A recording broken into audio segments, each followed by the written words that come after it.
What's going on, everybody? Welcome into another episode of the Lakers Outsiders podcast, brought to you by UCast Studios. I'm your host, Gary Kester, here with you as always. And joining me again today is Hani Ahmadian, and that can mean only one thing, that the Lakers came away with a win, because I said on the last podcast he would not be back if the Lakers lost again, dropping him to 0-2 in the finals. But he's here. Hani, me and you, this is the first time we get to talk about an NBA Finals win together, because I had Jacob on the first two, so... Wow. I mean, this is a historic moment for us. This is a historic moment, and because of the nature of this podcast for us, I want to open with a quote by the poet Robert Palenka, where there was a time when the Israelites were wandering in the desert, and all of a sudden bread came down from heaven. That's kind of what today feels like for us to have KCP join. I'm really glad you brought that up, because I totally planned on bringing it up if you didn't. So I'm glad we got it out of the way real early. But, man, KCP was an absolute lifesaver in this game. And we're going to talk about Game 4 of the NBA Finals. The Lakers beat the Miami Heat 102-96 to go up 3-1 in the NBA Finals and move one win away from the team's 17th NBA championship. We've been waiting 10 years for it, and we're right on the doorstep now. It feels pretty crazy to say, and just pretty crazy to think about, but it's almost here. It's almost here. Maybe we get that moment on Friday. Oh, I sure hope so. If we do, we are partying on here, and I hope everybody joins us. You guys may get to see a very drunk Gary Kester. And yes, I'm talking about myself in the third person. I'm designated driving the podcast on Friday.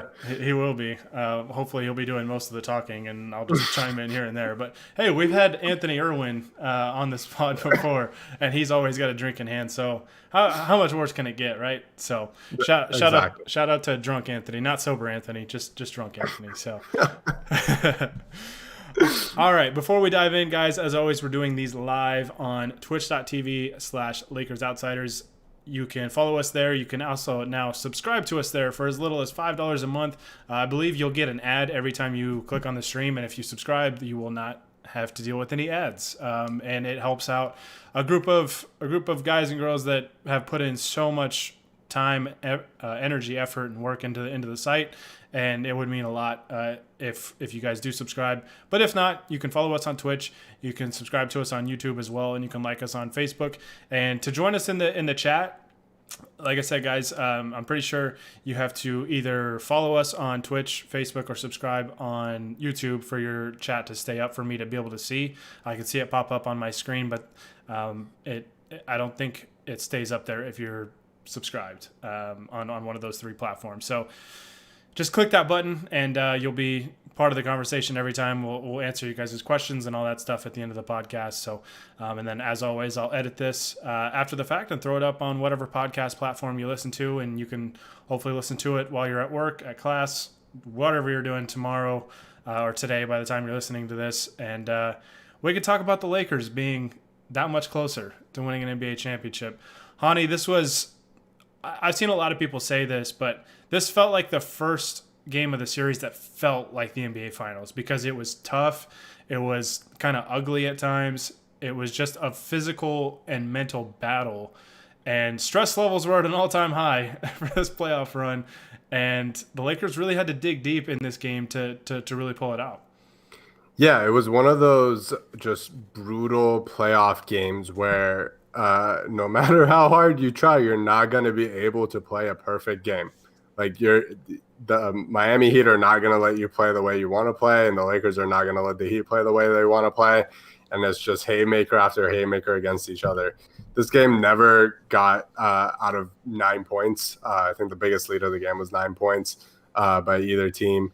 It was basically back and forth the entire game. It never felt like either team had control of it. Even when the Lakers led for most of the second half, it was always so close that you definitely felt like Miami had a chance of stealing it, especially when Duncan Robinson banked in that three. And then, like, maybe a couple of possessions later, LeBron just bumps into Rondo and the ball pops loose and Jay Crowder hits a three. Dude, I thought it was over. I was like, Miami's winning this. There's just some higher being wants Miami to win this and make it a 2-2 series. And you The had way, Adebayo banking in a jumper. Luckily, that did not yeah, count. But I was like, at the yeah. end of the shot, I almost just threw something. I was just like, There, I can't take this anymore. there was a Tyler Hero floater that went up to Mars and back. It was just insane, some of the shots that were going in. But that's how the playoffs go, man. Like, there's such great defense being played by both teams that you just need these insane shots to go in. And ultimately, it was the Lakers that got enough of enough of the basketball going into the hoop, and they won the game. Yeah, it was unreal, and it kind of made me feel like some past Laker playoff runs because you had some different guys step up. LeBron struggled in the first half, was better in the second half, but still I thought kind of settled a little too much. Really kind of fell in love with the 3-point shot, especially the long threes, which he did start to hit some of his jump shots, which was huge because the Lakers were really scratching and clawing for offense in this game, and got a big lift from, I don't want to say an unlikely source, but maybe a guy you don't expect to step up in the situations that he did step up tonight. Kentavious Caldwell-Pope, man, give that dude the game ball because he was unbelievable and stepped up in a big way in crunch time in this game. Got the Lakers off to a pretty strong start offensively. He was aggressive. He hit some shots. And in this game, man, when it came down to it, it was close. It was stressful.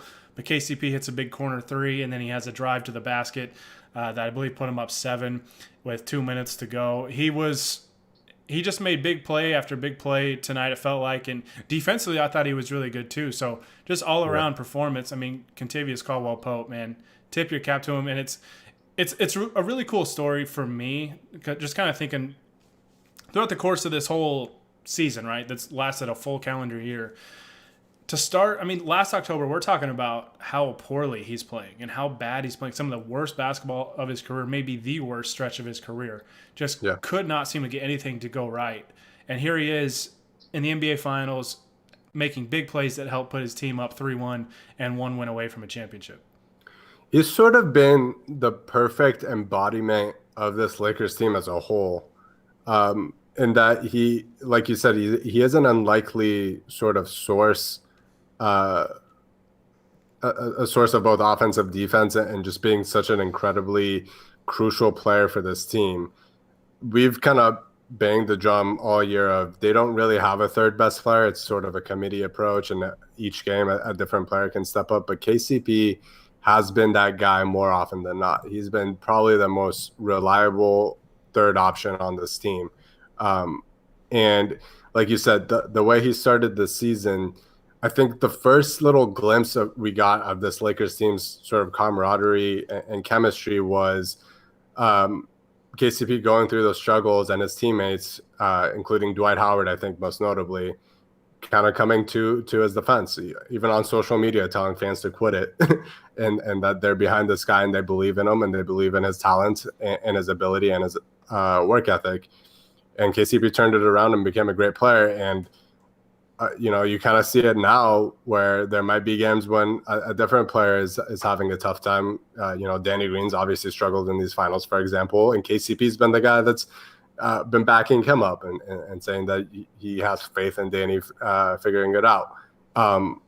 This team, I don't think, would have worked all year as well as it has if it didn't have the sort of right people, not just the right players, but the right people in these situations that have just meshed so well for, most of these guys had not played with each other at all before this year. And they really had that bond from the beginning. And I think that truly it really shows the difference between a team like the Lakers and say the Clippers, for example, who blew a 3-1 lead or a 3-1 lead in the previous series.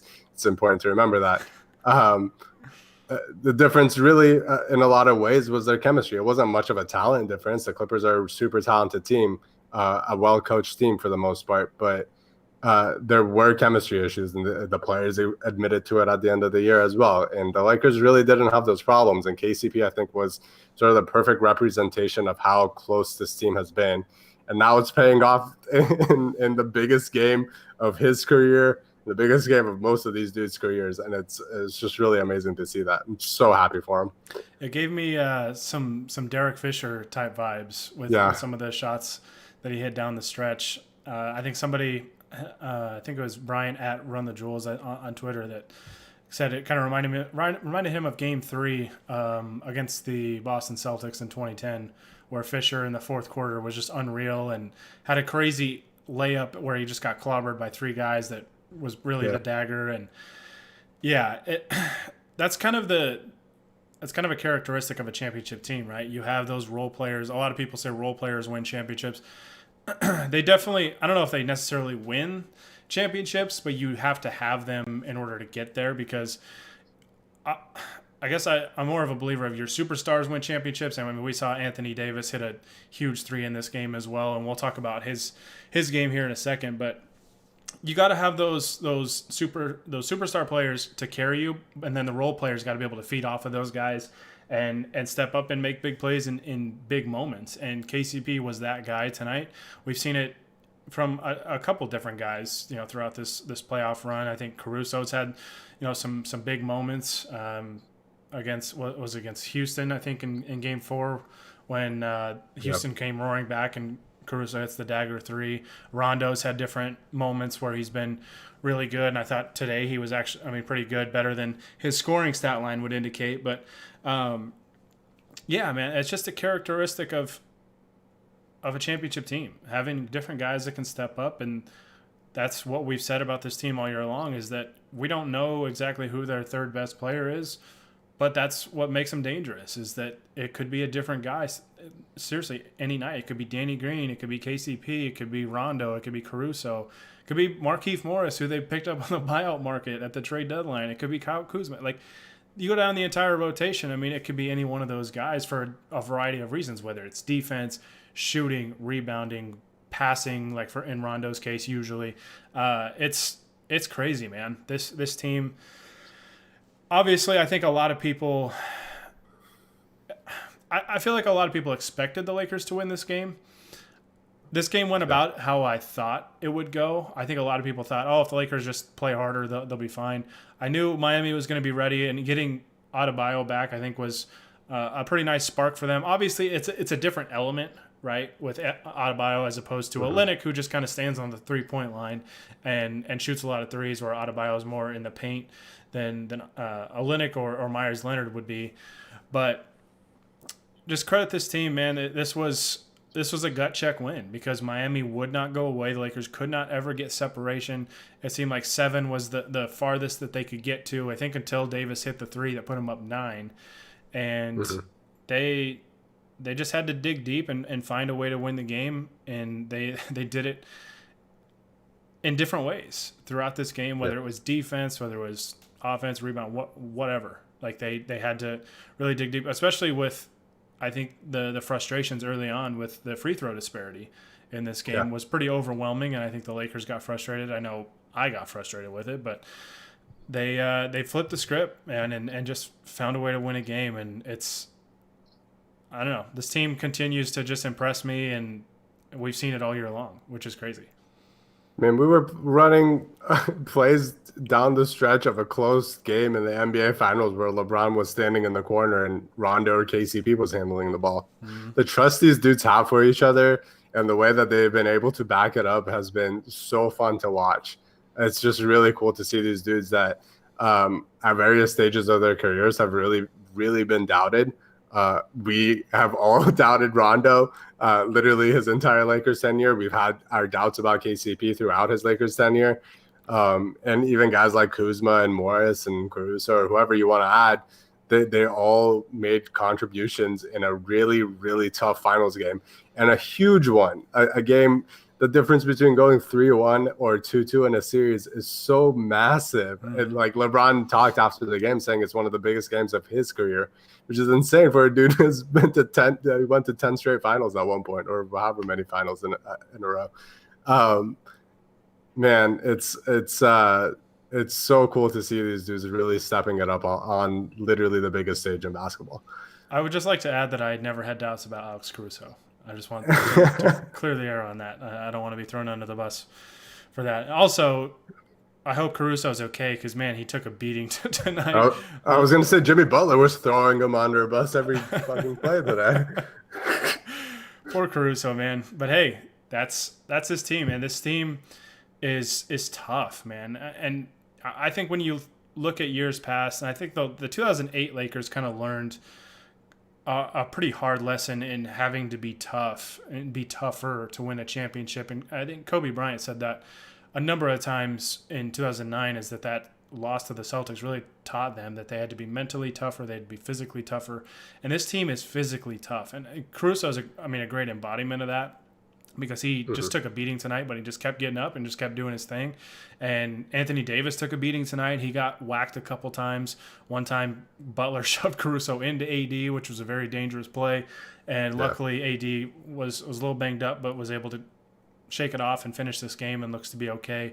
But, yeah, this team is just tough mentally and physically. And I think we had some doubts, I think. Not doubts, I guess just we kind of wondered a little bit about this team's mental toughness earlier in the year, because everything was going really well because they kind of had a pretty soft open to the season schedule wise, and then it seemed like when they went up against a team that punched them in the mouth, they kind of folded a little bit, and it was like, oh, we don't like this, and they've really overcome that, because this Heat team is going to repeatedly punch you in the mouth, and then they're going to keep hitting you with jabs, and you just got to keep coming forward, and that's what this Lakers team did today. Even when some things didn't go their way, like Hero shooting a shot that banked off the moon and came straight down and through. I'm pretty sure he threw that shot up just to get it over AD, because he immediately ran to the basket. Like, he was just like, all right, let me get this up there and then go try and rebound it, and it just went through. And then you got guys banking in threes and all that stuff. But I mean, as devastating as stuff like that can be, the Lakers just keep powering through it. They just keep plugging away, and they just keep playing and doing what they have to do to win these games. And they're one win away from capping off what's been just an incredible year and just an absolute joy to watch. And maybe one of my, I'm not like old or anything. I haven't been around for 5 decades, but one of my favorite Laker teams ever. It would be really cool for this team to really cap this thing off on Friday and get out of the bubble with the Larry O'Brien trophy. Yeah, this team, it feels like the one overwhelming characteristic of this team has just been them completely flipping every script that anybody has written about them, whether it's fans of the team or media or fans of other teams. It really sticks out to me that throughout the regular season, there was this like, as much as the Lakers were great, there was this little thing in the back of our minds where we're like, man, fourth quarters and close games, Anthony Davis has been really awful. And he just doesn't get shots up, or when he does, he hasn't been efficient. His jump shooting has been awful. And he's just in the NBA finals hitting daggers, shooting 60, 50, and 100% from the free throw line in the NBA finals. And that's including a bad game, quote unquote, by his standards in game 3. And he's just one of a few guys that have continuously done this all playoffs long. It's really cool to watch that. It's just seeing the evolution of this team live and in real time has just been really cool. I think we bring up a single game plus or minus pretty much every pod, and you always take it with a grain of salt, right? But yeah. Anthony Davis's plus 17 tonight was very reflective of his time on the court. Yeah. And it's pretty crazy to look at that and say he was plus 17 to 42 minutes, which means he was minus 11, or the Lakers were minus 11 when he was off the court in those 6 minutes. That's very telling. And you could see it just by watching this game. Like, it matched the eye test. Anthony Davis, when people look at his stat line, if you didn't get to watch the game, you look at his box score, you think, oh, okay, he had 22 points, he had 9 rebounds, he had 4 assists, 8 of 16 shooting, hit 2 of his 4 threes. That's pretty good. It's not great by Anthony Davis standards by any means. Yeah. But he had a steal, he had 4 block shots, and countless other shots that he altered. His defense in this game, honestly, to me, was the most valuable aspect of this win, because Jimmy Butler, that first quarter was 5 of 5. He continued to just terrorize the Lakers. And one really good counter that Frank Vogel went to said, we're going to put Anthony Davis on him a lot more. He didn't guard him the entire game from quarters 2 through 4, but he guarded him a very large portion of those 3 quarters, and he made things extremely difficult for Jimmy Butler. Like I said, he started 5 for 5 in this game. He finished 8 of 17, so he went 3 of 12 after the first quarter, and he still had a great game. He had 22 points, 10 boards, 9 assists. Like, Jimmy Butler is playing unbelievable basketball in this series, but there was a stark difference when Anthony Davis started to cover him, and you could tell they were basically treating him like teams have always treated Rondo when he has the ball, where they're playing far off of him, basically daring him to shoot threes, which was a really nice adjustment that I'm glad, because Jimmy was killing them off the dribble, going towards the rim, and either getting, separation with a little step back jumper or a turnaround jumper, or just getting all the way to the bucket and drawing fouls, finishing around the basket. So the Lakers said, no, you're going to shoot jumpers in this game, or we're going to put AD on you who can really contest those. And if you drive into AD, good luck getting the ball up and over him. And you could just tell a difference, man. AD's defense in this game, that was one of the better defensive performances individually I think you'll ever see, especially on this stage. Yeah, there is not a single person like Anthony Davis in the world. Like, his just ability to guard literally any person you ask him to guard.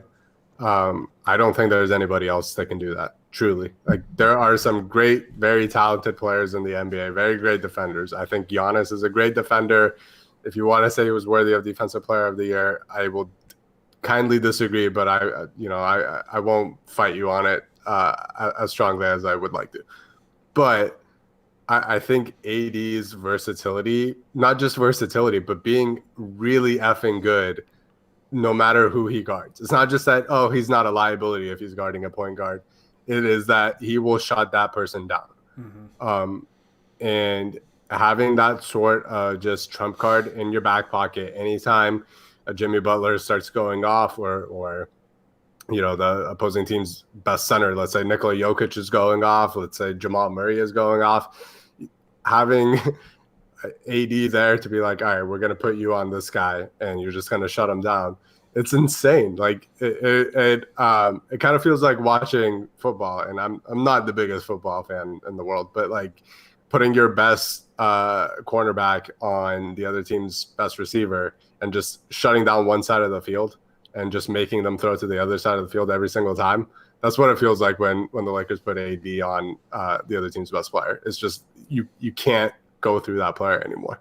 Yeah, I think in years past there's been a lot of talk about, oh, this player can guard all 5 positions, and in theory they might be able to, but there's just some matchups that they can't. And Davis is one of those guys that can legitimately guard all 5 positions, and do it at a high level. And yeah. I remember NBA Twitter telling me that he was going to get played off the floor in these playoffs, and I'm still waiting for it to happen, but still one of the most ridiculous takes I've ever seen. I'm glad I took your Pelinka quote. You took my AD's going to get played off the court.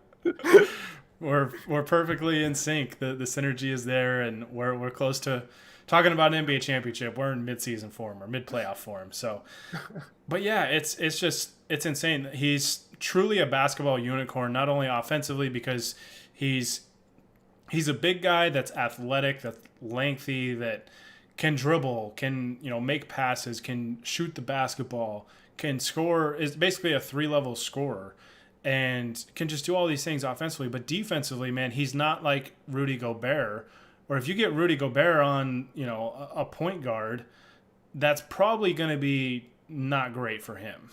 And with AD, it's like he could switch on to anybody, and I think he still has the advantage, which is just crazy to say because the NBA has some unbelievable offensive talents, and it doesn't matter. I mean, AD, if you're going to score on him, you're going to hit a tough shot more times than not. And yeah, I mean, I agree with you. I thought he should have been the Defensive Player of the Year. I thought Giannis had a hell of a year defensively, and he was deserving of it. I just thought AD was more deserving of it, but I will also admit my bias, and I watch him play on a daily basis, so yeah. We saw that just perfectly exemplified in this game that I don't know. And I don't really care about like the finals MVP talk. I really don't. Like, I don't care who wins it. And after tonight, I mean, give my boy some love. But I feel like in those the Finals MVP discussions, people won't talk about his defense because a lot of people look at just kind of the counting stats and look at your averages for the series and all that stuff. But man, his defense, like I said, to me, it was the most valuable part of this win. Without his performance defensively, I'm not sure the Lakers win this game. Yeah, I completely agree with you. They won this game on the back of their defense and just making some timely shots, towards the end of the game. But without, holding the Heat to as few points as they did, and I think they scored 49 points in the second half and 48 in the first half, I think. They don't win this game, and Anthony Davis is literally the reason behind that. And that's not to take credit away from the other Lakers, because this is just an incredible team defense that has been this good all year long. And these role players and even LeBron deserve credit for that as well. They've just been busting their asses off all year. But it doesn't work without Anthony Davis being the guy that blows up literally every play the other team wants to do. They want to run a dribble handoff with Bam Adebayo, and AD is there. They want to do a pick and roll, and AD is protecting the rim. There's a broken play, and somebody's getting to the hoop. AD is there. On a fast break, AD is just swiping gently in front of Tyler Herro's face, and he's going to completely break a layup because it's AD. His impact on this game was insane, and it was without him having one of those dominant offensive performances, even though he was good on that end of the floor and made some big shots, but it wasn't dominant offensively. But his impact on the game on the defensive end was just monumental. Yeah, that's the Hero shot is a great example, and I'm glad you brought it up, that he doesn't get any kind of statistical credit on that play. I mean, unless you dig deep to like some more advanced metrics, they'll look at like matchup data and stuff like that.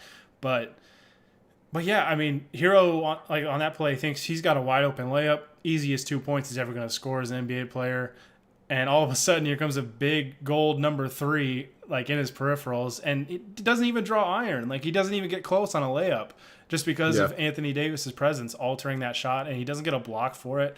But stuff like that matters so much, and especially in not only the playoffs but the NBA Finals, where every possession is so crucial. And saving a bucket and getting to go run the other way. I don't remember if the Lakers scored off of that, but I mean, what looked like, it was basically kind of like what we saw with Danny Green getting a breakaway dunk, where he was kind of strolling along, and I thought Jimmy Butler might catch up to him and might, at the very least, foul him and make him hit 2 free throws. But that little stuff like that could make such a huge difference, because AD sprints back in a play that he really had no business making. Like, it was just great effort, and then just alters the shot, and Hero misses badly, and it saves 2 points. And in these games, especially, I mean, a game that was tied with 6 minutes to go, that stuff, you don't really think about it, I think, in the moment, but looking back on it, like, little stuff like that matters so much. Yeah, I mean, contrast the Lakers having the rim protection of Anthony Davis with the Lakers, I believe, hitting every single shot they took at the rim in the second half. I'm pretty sure that is a real stat that did happen. It's just insane. And the other team has a great rim protector. Like, Bam is a very, very good defensive player. As Jason Tatum found out the hard way. Exactly.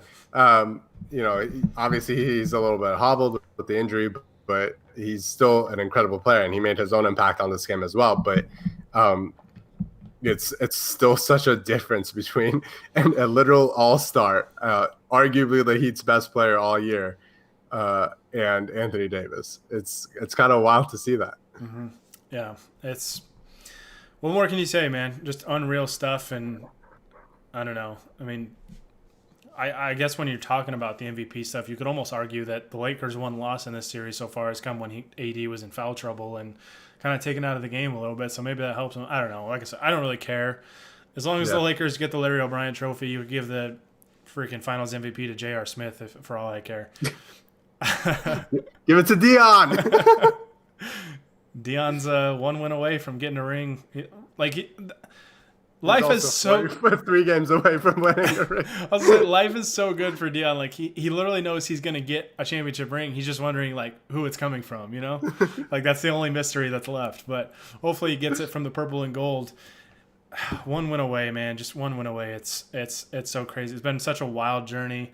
Like nobody could have ever expected the circumstances that followed this year and what this team has overcome. It's just been such a wild ride and such a fun ride. But another thing with this game, I actually thought, despite the shooting numbers in this game, it was kind of crazy that the Lakers shot 36% from the three-point line because I felt like they missed a lot of wide open looks. And a lot of the post-game coverage highlighted how many wide open looks Miami missed without mentioning how many looks the Lakers missed, which was a little baffling to me because it's not like the Lakers were lighting it up. I mean, they only scored 102 points, which is a credit in a large part to Miami's defense. We're seeing some similarities, I think, to what Denver did in terms of LeBron and AD, where they're getting away with some illegal defense. Wink, wink, nudge, nudge, refs. But basically, they've just got guys standing either in the paint or right outside the paint when those guys have the basketball and they're ready to send doubles as soon as they attack. And they're trying to make other guys beat them. And luckily, KCP filled that void tonight. And I mean, Danny Green hit some shots tonight as well. It was good to see him hit a couple threes, finish 4 of 8 in the game. I think with his monitoring his minutes a little bit, I'm kind of starting to think that hip injury is bothering him a little bit because he didn't play very much in the last game and he only played 21 minutes tonight. And I know he hasn't been great, but he's still, to me, a trustworthy guy, especially defensively. But the Lakers have the ultimate weapon defensively that I think made it okay for Green to sit tonight. They just said, we're going to stick AD on Butler and basically make other guys beat us. Kind of the way that the Heat are doing to the Lakers, where they're saying, we're going to live with KCP or Danny Green or Markieff Morris, Kuzma, whoever, hitting these shots and beating us. We just want to try and limit LeBron and AD as much as possible. And the Lakers kind of took that approach by sticking AD on Butler tonight and said, hey, we're going to make these other guys beat us, which Adebayo was 6 of 8 in this game. I mean, I thought he was pretty good considering he's still banged up and everything. Crowder was only 2 of 7. It felt like he was better offensively than that, but Duncan Robinson, Tyler Hero made 6 threes combined. Kendrick Nunn wasn't good in this game, but he did hit a couple of threes. But the Laker bench, I thought, in this game was better than their shooting numbers would indicate. Markieff Morris, 2 of 8 in this game, but you could just tell kind of his physical presence on the glass, defensively, all that stuff that he brings was evident in this game. I thought Kuzma in 19 minutes only had 9 points, but he only took 6 shots, 3 of 6, 2 of 5 from the three-point line. I thought he hit some timely threes in this game, and he shot the ball with confidence. I think especially that corner 3 that he hit, I love that he had his hands ready, and he was like antsy for the ball almost. And as soon as he got it, it was semi-contested and didn't hesitate at all. Just raised up and just let it fly and knocked it down. Rondo only scored 2 points in this game, but it was a very important 2 points, getting a layup down the stretch there. But just, again, kind of the stuff that he does, controlling the game offensively. He had 5 assists, kind of distributing the basketball. And a couple key offensive rebounds in this game too. Like that's been a thing with him throughout this playoff run. He just seems to have a knack for knowing where the ball is going to, bounce off the rim, and he's just there. And he just continues to make big plays for this team. And then Caruso, I mean, the Lakers only had 4 guys off the bench in this game. And Dwight Howard only played 8 minutes in this game, so it was really kind of an 8-man rotation for the most part. Caruso, like I said, got banged up, but man, 7 points, hit a pretty big 3 that I think came right after Miami missed a 3. So it was a nice little swing there. It was kind of a 6-point swing, and just keeps doing the things that he does, man. This Lakers bench, and it was kind of rewarding for me because watching the post game coverage on NBA TV after the last game, Charles Barkley just kept saying over and over that the Lakers have a bunch of guys that are called him Jags, just a guy. And I was like, tonight they had a couple guys that were more than just guys. KCP was one of them, but I thought the bench just provided support in different areas in this game that were all very, very needed. Yeah, and I do want to highlight specifically, I think Kuzma played an incredible defensive game against Jimmy Butler. Anytime he was switched out on him, he worked his ass off and was routinely in the right spots. Obviously, hitting the threes is important for him as well. They need that from him. But his defensive growth all playoffs long, really all year long, but especially in these playoffs has just been amazing. And like you said, everybody really did contribute. Rondo, I think he at times at least really helped them get out of those sort of slumps where the Lakers tend to get bogged down and slow offensively, and he really helped them with that situation. Markieff Morris hitting a couple of threes helps, although I think he didn't have the greatest defensive game. That said, not completely his fault because he was playing center in those minutes, and that's just a really tough ask for him. But and obviously Cruz, so we don't even have to say anything. Rihanna was allegedly in the virtual crowd, so I think that has something to do with him going balls to the wall today. But he also does go balls to the wall literally every day, so maybe not. Hey man, anytime she's watching the game, you got to step up, right? Like maybe that's what KCP. Maybe that's why he stepped up and had ultra confidence today. It's because he had Riri watching. I think my tweets were better than usual today. I want to throw that out there. I mean, I'm not going to go that far, but low bar. Always set the bar low so you can clear it. Exactly. You're learning. Yeah, no, man. I'm just proud of this team. It's they're 56-0 now with a lead going into the fourth quarter. That's such an unreal stat because I think it was Jacob that tweeted out that this was probably going to be their biggest test in terms of that stat holding up. And I totally agreed with that. I thought, hey, I think Miami understands this is a must-win game, and they're a tough team, man. They're tough. They just keep coming at you, and you've got to put them away because they're not going to go away. And the Lakers played a pretty damn good fourth quarter. I mean, they only won it by one, due in part to Tyler Hero screwing a lot of bettors in this game who might have had the Lakers at -7.5, and they were up 9, and then Hero hits a 3 in the final seconds to make it a 6-point game. Hell of a backdoor cover by Miami. But yeah, I don't know. Going into that fourth quarter, I was so nervous and kind of had those same thoughts that you did. I was like, man, it's like the basketball gods are just nudging Miami forward by like banking in threes, throwing in these crazy shots, and the Lakers wiped that snarl off of Tyler Hero's face tonight. And man, that was super rewarding. Hopefully they can do it one more time. Shout out to Phil Handy on Instagram going and saying no smirks tonight. I love that dude. I hope he stays here forever. Steve Nash, stay the hell away from Phil Handy. Like, Lakers Twitter is going to just meet you in Brooklyn, and it's going to be on. Like, leave him alone. I will burn my Steve Nash Lakers jersey if you sign Phil Handy away from us. I mean, you should have done that already. I don't know why you still have that thing, but... Oh my God. All right, let's talk about LeBron a little bit. We haven't really talked about him much on this pod, but he's still Wait, he's a Laker?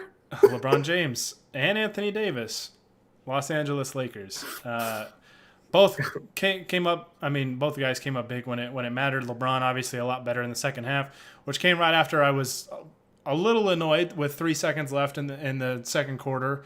He did not at least try and push the ball ahead and try and get the Lakers a shot. They just conceded the possession and just dribbled the clock out, which was really annoying. But he came out a different guy in the second half, and especially I thought he played well in the fourth quarter. He started to get to the free throw line, shot 12 free throws, 28 points, 12 boards, 8 assists, which is crazy because like it still feels subpar for him, and he's poured in almost a 30-point triple-double. And I mean, he made big plays when it mattered, and I know it's not 2018 LeBron that was just like this godlike figure playing basketball, but he's still helping lead this team. You know, him and AD together, just leading this team to possibly a championship on Friday. Like it's crazy because it hasn't been easy. Like I know that. You know, they have a chance to win every series in 5 games, but these last 2 series have been a very difficult series, despite what the series score might indicate. Yeah, absolutely. And I think we talked a lot after Game 3 about the Lakers kind of having this sort of arrogance of being able to turn on a switch, even though, like we said, they're not really proven yet. They haven't won anything. You know, you can't really do that until you're a more proven squad. LeBron certainly seemed to turn on a switch today. That first half was pretty brutal from him, and it looked like we were kind of heading into a similar sort of game. But second half, he was so aggressive getting to the rim. It helped that he hit those couple of pull-up threes for sure. And when LeBron does the staring at the ball, sidestep, slow-ass step back three, and it swishes, you're in for trouble. And I think that really opened up the floor for him. And the Lakers did a much better job of spacing the floor for him as well, with Markieff starting for Dwight Howard in the second half. Mm-hmm. He had all the space in the world, but except for the fact that Miami's kind of willing to pack the paint anyway and give shots to the Lakers shooters. But it still did open up that space. And he's kind of had the opportunity to split double teams a lot this series, I feel like, and he's kind of taken it here and there, and when he does, there's no rim protection, and he's able to get to the hoop and either score or get fouled or both multiple times, and he did it a lot in the second half as well. He was just he was abusing dudes. He didn't even really need the switches that he was hunting in some of the other games. He was just kind of still getting the screens from the guards, but when Duncan Robinson is the one kind of hedging, he's like, get out of my way. I'm getting to the hoop, and it works more often than not. Yeah, he's just the aggression level. I think, and that's such a key for him and Anthony Davis, is that when those two are just aggressive, obviously not reckless, but just more aggressive, this team hits a different gear. And he was much more aggressive, and we've seen Miami kind of have those hard hedges where a lot of times it's Jimmy Butler guarding LeBron, and Jimmy Butler will go under the screens that they set for him, and they'll have it seems to be like it's Duncan Robinson a lot, but they'll have basically whoever the screener's man is basically hard hedge and just try and kind of occupy LeBron for a second while Butler goes underneath the screen and can recover, and they're giving him a lot of space. So LeBron kind of countered and said, all right, well, you're giving me space, I'm going to shoot these threes, and shot him with confidence and got a couple to go, and took advantage of some opportunities that were there. He had a pretty nice cut where Adebayo, I think, was trying to deny him the basketball about 30 feet from the hoop, and he cut back door on him and got the ball going towards the rim and got an easy one. And just found ways, man. It hasn't, like I said, it hasn't been easy at times because teams are just packing the paint and daring him to be a jump shooter, and it's really kind of thrown a wrench in the Lakers offense. But he keeps finding ways to make the plays that matter and help lead this team to wins, and on the doorstep of an NBA championship. And him and AD obviously are the driving force behind that. But when those two guys are aggressive too, it opens up so much for everybody else, and it gives those other guys a chance to flourish, like we saw with KCP tonight in this game. And I mean, it's just so refreshing too for a team that obviously can put up a ton of points, and we've known how good they are defensively all year, but to win a game by just really locking down defensively and winning a game that isn't in the 110s and 120s or whatever, like we've seen them win a number of times this year. And I mean, this game barely hit 100 for the Lakers, and it's just a different type of game that they dug deep and found ways to win, and LeBron had a big part in that. And what more can you say, man? This team, they just continue to find ways, and it's just beautiful. It's beautiful to watch. Yeah, no matter what teams have forced them to do, and they've been able to force them to play out of their comfort zone. The Lakers are somehow shooting like 43s a game in the finals, which is not something we expected at all. They're still finding ways to win. Like, they don't even have to hit a ton of those threes. They're still getting just enough contributions offensively, and then tonight, unlike the last game, locking down defensively, and that being enough. They're just so talented, number one, but also just so hyper focused and able to adapt. They're incredibly an adaptable squad that I don't think we've really seen many teams that are as versatile as the Lakers have been this year, and really recent NBA history at all. And it's really cool to see that because we get it's like watching a different team every game. Yep, Mike. I've said it a number of times throughout these playoffs. Like the Lakers don't ever go small; they just go versatile. Like AD Yeah, at the 5 and Markieff and LeBron as their 3-4 combo is not small by any means, especially in today's NBA. Like that's a lot of teams start with that and roll with that type of lineup, and that's the Lakers going small. And just defensively, man, the attention to detail in this game was so much better than the last game. I thought the intensity and the effort, and like I said, it felt like an NBA Finals game tonight, and that was kind of lacking a little bit in the first 3 games because the first game was a blowout. Second game, the Lakers just kind of felt like they understood we're better than these guys. We just got to, they just kind of kept making the plays they had to kind of keep Miami at bay. And then in game 3, they came out lackadaisical and Miami didn't, and Jimmy Butler was unbelievable. But I think one thing I kind of noticed in this game too defensively from the Lakers, and this is the last point that I really have regarding this game, he likes to drive to his right a lot. yeah, And it seemed like the Lakers forced him to his left a lot more in this game. And I don't know if that's something that AD noticed or if the coaching staff picked up on in film room or whatever, but it seemed like they forced him to go left a lot more in this game. And obviously he wasn't going to bully AD to the basket like he did to KCP basically all of game 3. And KCP's job basically was more so chasing the shooters around. He was on Robinson and Hero a lot tonight, and I thought he did a really good job of staying close to those guys. They hit some tough shots. I mean, Duncan Robinson banked in a 3 for crying out loud. But he also he hit some tough shots. Like those guys are good shot makers, and they're going to hit some tough shots. But KCP, I thought, did a good job defensively. But just the way they defended Jimmy Butler tonight was just so much better. It just seemed like they really conceded those switches in the last game, and tonight there were times. There was a time Jimmy Butler got a layup that tied the game with about 6 minutes left, where Caruso's man, I can't remember who he was guarding at the time, but set a solid screen on AD, and they had some miscommunication and let Butler go all the way to the basket. But for the most part, man, the attention to detail, making Butler go left, where not that he can't go left, but he's obviously much more comfortable going to his dominant hand. And I think when he goes left, he's more prone to shoot a step back jumper. And against Anthony Davis, that's exactly what you want. You want a guy trying to shoot over his size and his length and just his instincts defensively of knowing when to kind of leave his feet and contest the shot. I think the game plan was the game was a battle. It was ugly at times, but the game plan I thought was pretty damn solid in this game.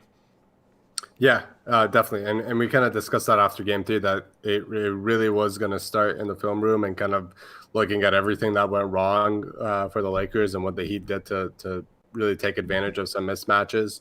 And yeah, credit to them. I think they did that absolutely perfectly. They didn't let Miami feel comfortable at all in this game. Every shot that they got, for the most part, seemed like it was a tough one for them to get. And that's what you expect in the playoffs. Like, it was the same the other way around, to be fair. The Lakers were shooting a lot of shots with like 4 seconds left on the shot clock that were making me very annoyed. But that's just how it goes in the NBA Finals. You got to be able to counter multiple defensive rotations and great rotations, and both teams were doing that phenomenally. And I think the Lakers just had a different gear, and that's what led to them getting the win.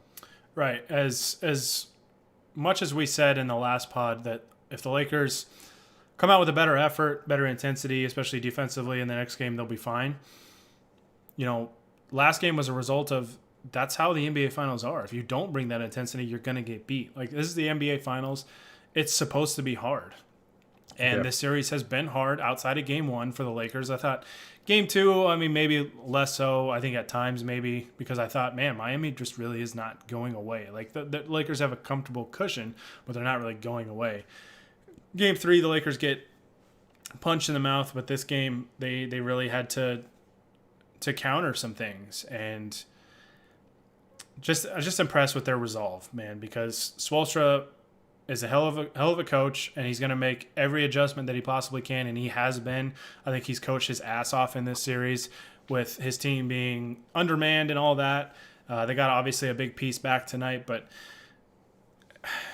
the Lakers just keep finding ways, man. And I couldn't help but stop and think of some of these guys on this team possibly getting their first ring, like a Dwight Howard and even a Frank Vogel, possibly winning a championship on Friday. It's just such a cool thing to think about. And I really hope that these guys are able to finish this thing off on Friday and get out of that bubble with the trophy. And it would mean a lot, obviously, to them, but just to the organization, the fan base, just everybody after what kind of year it's been for stuff off the court. And it would be just really, really cool. So it feels good to be in this moment. And I'm seeing a lot of shades of 2009, and I'll save that for if they do win the title. But this team, man, that's all I can say. This team.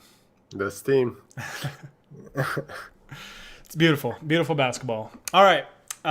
Normally we get to questions. I don't know if it's my dashboard or what, but the chat's been kind of quiet tonight. I apologize. We kind of came on late. I was kind of soaking in some of the post-game coverage and stuff like that. Plus the Dodgers are playing right now. I think their game's still going. So I understand if everybody's got other obligations. Plus it's kind of late for a Tuesday night. So I get it. But we're going to be back here Friday, hopefully talking about the Lakers winning their 17th NBA championship. Man, that would be perfect. I was really hoping they had opportunities to close it out on like a weekend night where I didn't have to be up early the next day. And we got an opportunity. So hopefully the Lakers can close it out Friday. Whether they do or not, we will still be here regardless. We'll be here Friday night live on twitch.tv/LakersOutsiders. Be sure to follow or subscribe for as little as $5 a month, and that would help us out tremendously, and we would greatly, greatly appreciate that. Subscribe to us on YouTube as well, and you can like and follow us on Facebook, facebook.com/LakersOutsiders. And if you want to join in the chat, I mean, all you got to do is subscribe on one of those platforms, and you can join the fun with us and vent when this team loses or celebrate when this team wins, and hopefully we don't have to deal with a loss for several months and we can finish off this season the right way. And yeah, I don't have anything else. You have anything else before we sign off? The Lakers are probably, that is me knocking on wood, winning an NBA championship on Friday. And I would like everybody to join us when we do our podcast so that we can party together. And it'll be fun. Because I haven't seen like people outside of coworkers in like 6 months, and it freaking sucks. Bring your drinks on Friday if the Lakers win. Bring your drinks. And I mean, Hani's a very wholesome individual, so he probably won't, but that's okay. He'll be the DD, but I will not be. Podcaster. I will not be if the Lakers win. So I hope we have a good time on Friday. Has potential to be very, very fun, and I'm looking forward to it. But we're gonna get out of here. Thank you guys so much for those of you that tuned in live, and always appreciate that. Always appreciate the support. As always, I will edit this after the fact and throw it up either late tonight or early tomorrow morning. On whatever podcast platform that you listen to. You can follow Hani on Twitter at HONIAHM, or he's always tweeting from @LakersOutsiders as well. So whatever Hani tweets you want, whatever Hani content you want, you can get on those two accounts. You can follow me on Twitter at Gary Kester, or you can follow me on Twitch as well, twitch.tv/SwishGK. I'm going to hop on since I don't have to work tomorrow, play some video games, and have a fun time. So if you guys want to continue the talk of the Lakers being one win away from a title, I feel like I've said that 38 times on this podcast, and it's still not enough. But you can join me there, and we can have some more fun. So we're going to get out of here. Hani, you look like you had something to add. No, I was going to say it's a school night. Go to bed. I did swear in one of my tweets, so kids, don't go find that tweet. It was a Gary after dark bad language tweet, so don't go see it. I think I had a couple too, from an account with a lot more followers than my own. You had a couple on this podcast too, so watch it, pal. Hey man, we're 1 win away from the finals. Who fucking cares? All right, I'm getting us out of here. Thanks everybody, I appreciate it. We're getting out of here. So with Hani Ahmadian, aka Potty Mouth, And I'm Gary Kessler with the Lakers Outsiders signing off. Shout out KCP. I don't care.